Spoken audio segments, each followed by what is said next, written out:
ಗುರುವಾರ ಇಬ್ರು ಲೆಕ್ಚರರ್ ಪಾಠ ಮಾಡಕ್ ಬರೋರು. ಒಬ್ರು ನಾಗೇಶ್ವರು, ಒಬ್ರು ಚಂದ್ರಶೇಖರ್ ಅಂತ.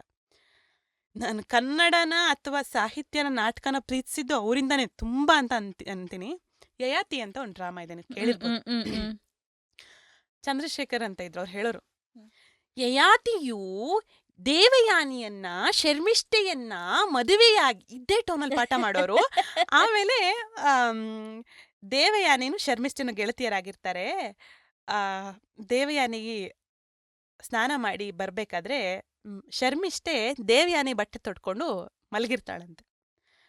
ಬ್ರಾಹ್ಮಣ ಸ್ತ್ರೀಯ ಬಟ್ಟೆ ತೊಟ್ಟೊಡನೆ ಬ್ರಾಹ್ಮಣ ಸ್ತ್ರೀಯಾಗುವ ಕನಸು ಬಿತ್ತೆ ಅಂತ ದೇವಯಾನಿ ಶರ್ಮಿಷ್ಠೆನ ಪ್ರಶ್ನಿಸ್ತಾಳೆ ಅಂತ ಹೇಳ್ತಾ ಇದ್ರು. ಆ ಸಾಲೆಲ್ಲ ತುಂಬಾ ಡೀಪ್ ಆಗಿ ಕಾಡ್ತಾ ಇತ್ತು. ಅದಾದ್ಮೇಲೆ ಅವ್ರು ಹೇಳ್ತಾರೆ, ಯಯಾತಿ ಪುರುವಿನಿಂದ ಯೌವನವನ್ನ ಪಡ್ಕೊಂತಾನೆ. ಯಯಾತಿಯ ಮುಪ್ಪು ಪುರುವಿಗೆ ಹೋಗುತ್ತಂತೆ. ಪುರುವಿನ ಮೊದಲ ರಾತ್ರಿ ಕೂಡ ಅವತ್ತೇ ಆಗಿರುತ್ತೆ. ಫಸ್ಟ್ ದಿನ ಮದ್ವೆ ಆಗಿ ಬಂದಿರ್ತಾನ ಅವನು.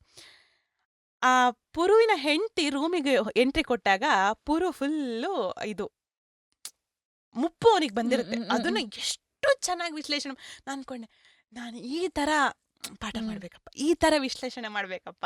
ಸ್ಟಾರ್ಟಿಂಗ್ ನಾನು ಯುವ ವಿಜ್ಞಾನಿ ಅಂತ ಪ್ರಶಸ್ತಿ ಬಂದಾಗ ಸೈಂಟಿಸ್ಟ್ ಆಗ್ಬೇಕು ಅನ್ಕೊಂಡೆ, ತುಂಬಾ ಚೆನ್ನಾಗಿ ಮಾತಾಡ್ತೀನಿ ಅಂತ ಲಾಯರ್ ಆಗ್ಬೇಕು ಅನ್ಕೊಂಡೆ. ಹಂಗೆ ಅಲ್ವಾ,